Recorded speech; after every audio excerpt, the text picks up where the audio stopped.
Dead computer. The book wasn't supposed to be there. Hidden in the dusty shadow of forgotten manuals and obsolete encyclopedias, it sat wedged between a cracked volume on 1980s programming languages and a faded guide to library cataloging systems. A misfit among misfits, bound not in leather or cardboard, but in something different.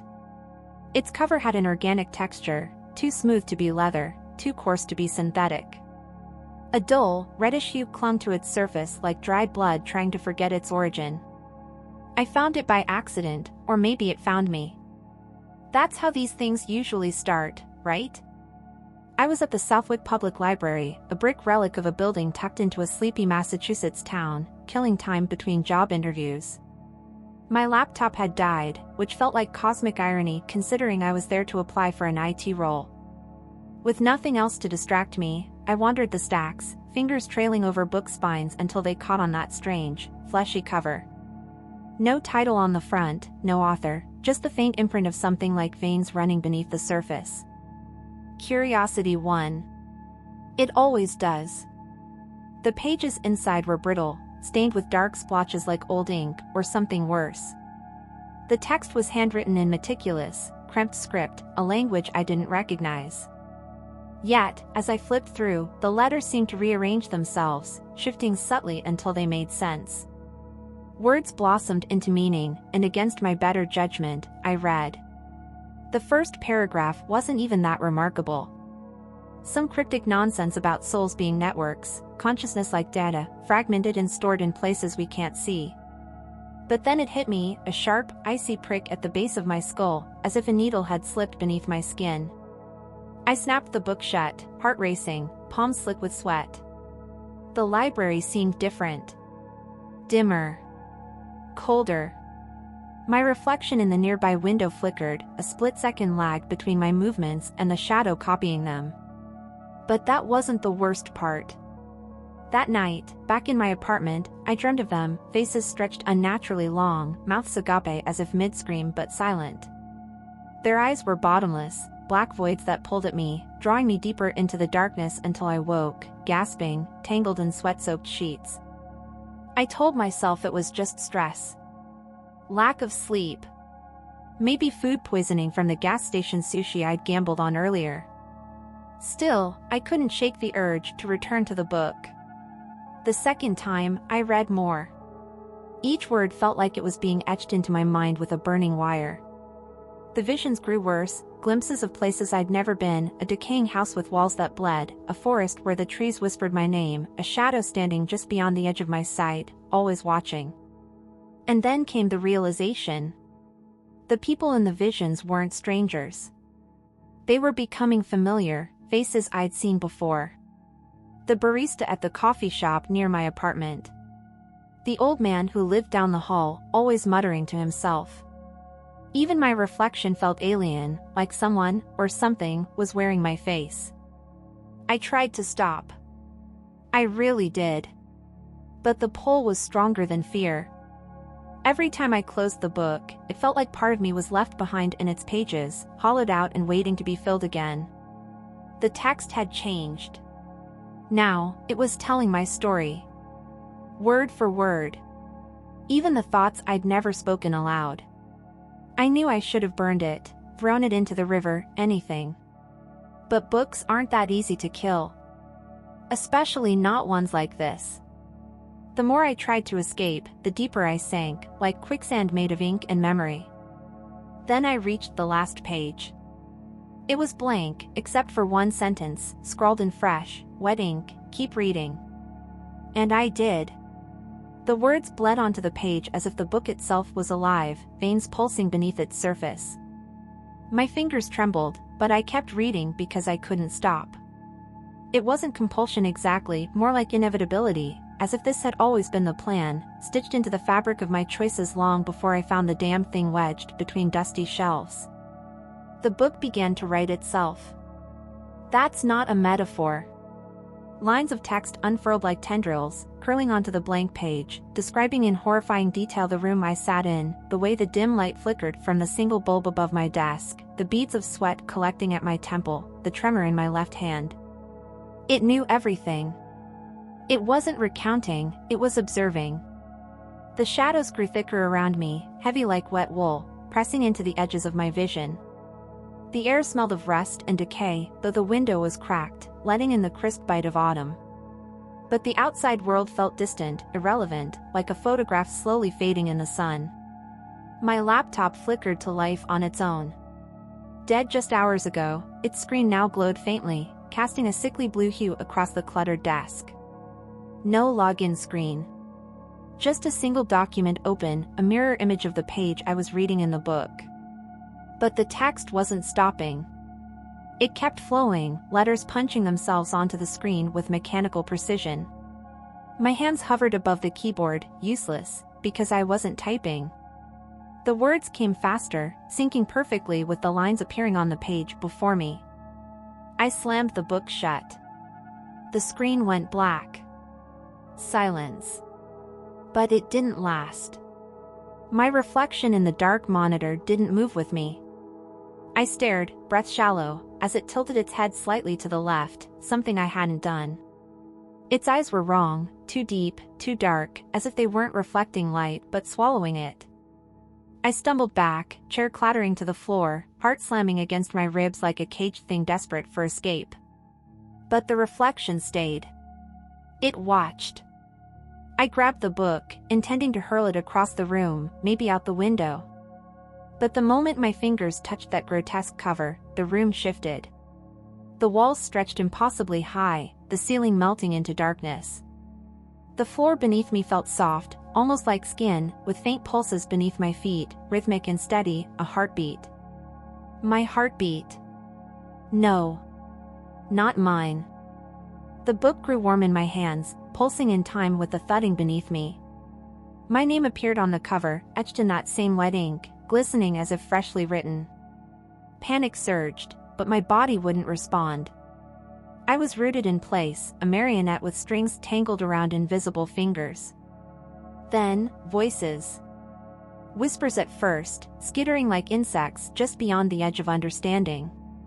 They grew louder, overlapping, a cacophony of pleading and screaming, all clawing for attention. I recognized some of them.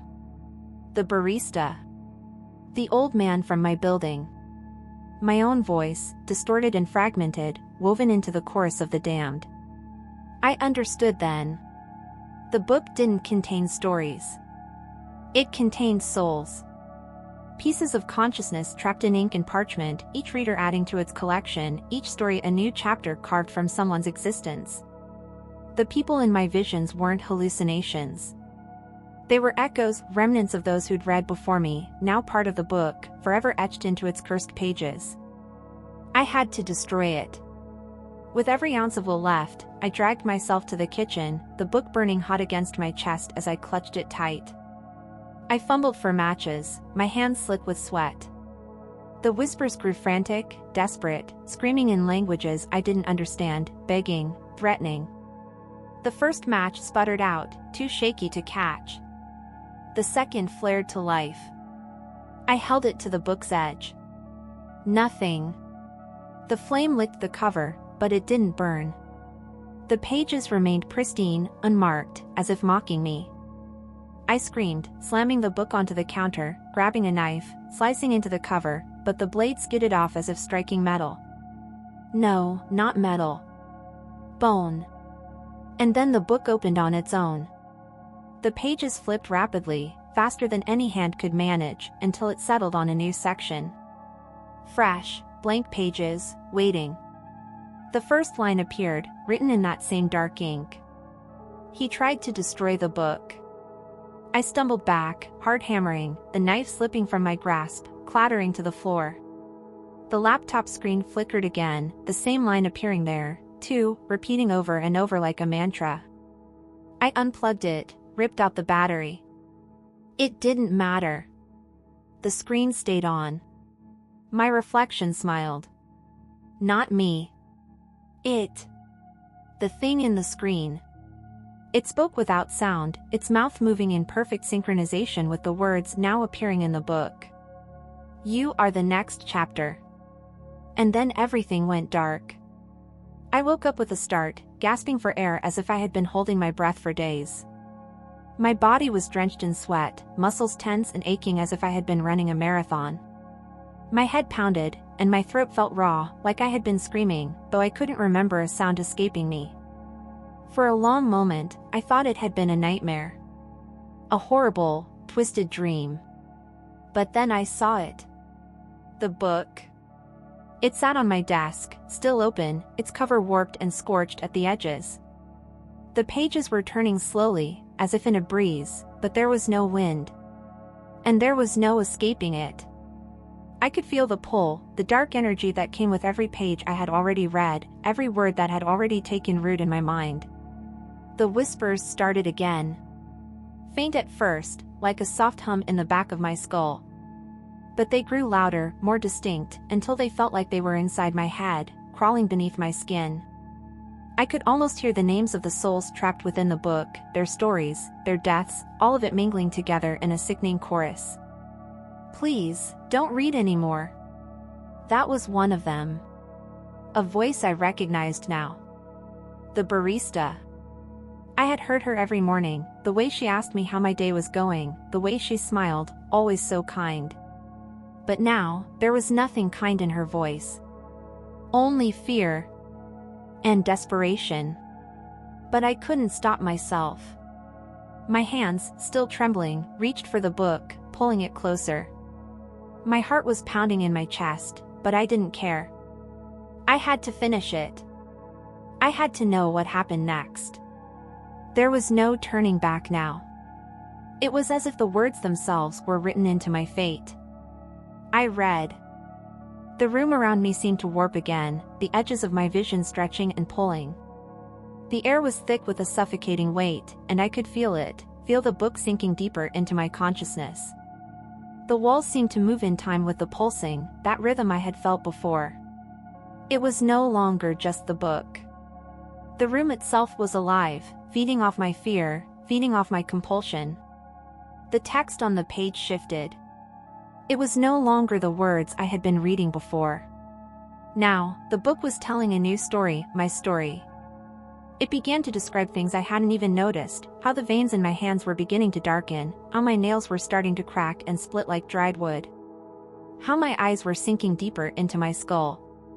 The whispers grew louder, more frantic, and now I could hear them pleading, begging me to stop. But I didn't stop. I couldn't. Something snapped. A pain, sharp and immediate, shot through my chest.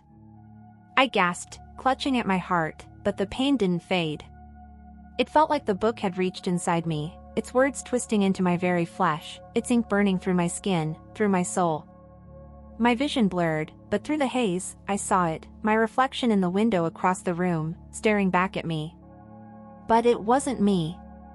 It was something else. The figure in the reflection was pale, its features stretched and distorted, the skin hanging loosely from its bones, its eyes empty hollows of black. It grinned, showing teeth that were too sharp, too white, and too many. It wasn't just a reflection. It was me. But not me. The thing was getting closer, pressing its hands, my hands, against the glass. I wanted to scream, to run, but I couldn't move. The book had me, its words were inside me, controlling me. The reflection grinned wider, and in its twisted smile, I saw it. A single word, scrawled across the surface of the window in a scratchy, jagged hand. Next. I collapsed to my knees, gasping for breath as the world around me seemed to close in. The whispers were deafening now, voices overlapping, screaming, pleading, begging for release. And then, I understood. I wasn't just reading the book. I was becoming part of it. Every word, every page, every soul it had absorbed, was now inside me. The thing in the reflection, the one that looked like me, wasn't just a mirror. It was what I was becoming. What I was always meant to become. I felt it then, my fingers, already turning pale, growing stiff. My chest, constricting, the breath leaving my lungs, the life draining from my body. And the book was still open. Still calling. I reached for it, the last part of me that could still move, still resist. But even as my fingers brushed against its pages, I knew it was too late. The final chapter was already written. And I was the last one to sign it. The whispers fell silent.